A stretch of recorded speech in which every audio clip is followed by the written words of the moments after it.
안녕하십니까. 치과의사신문 박천우 기자입니다. 한 주간 치과계 주요 뉴스를 분석하는 주간 핫 이슈 1월 셋째 주 토요 뉴스를 시작하겠습니다.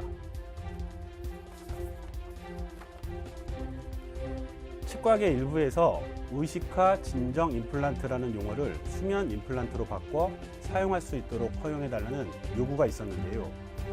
대한치과의사협회가 이를 최종적으로 불허하기로 결정했습니다.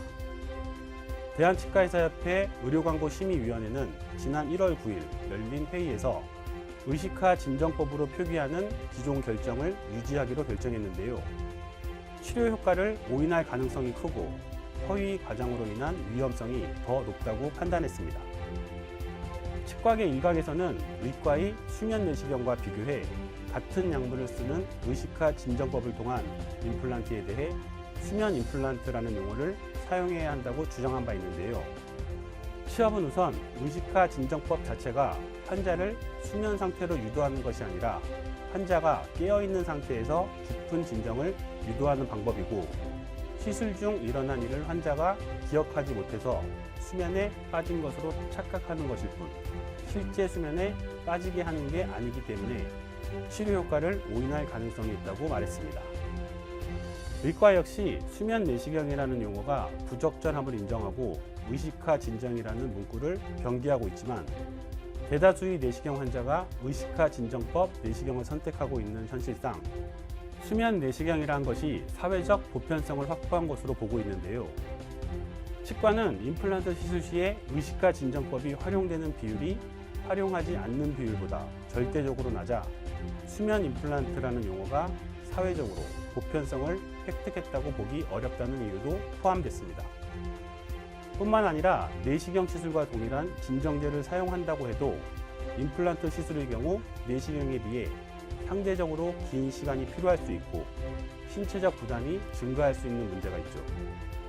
임플란트 시술 과정에서 내시경과 다르게 고개를 좌우로 돌리는 등 환자의 협조가 필요할 수 있는 부분도 있어서 동일하게 판단하기 어렵다는 점이 반영됐습니다. 이에 따라 앞으로도 의료 광고에서 진정법을 쓰는 임플란트 시술은 그대로 의식화 진정법으로 표기해야 한다는 사실 유념하셔야겠습니다.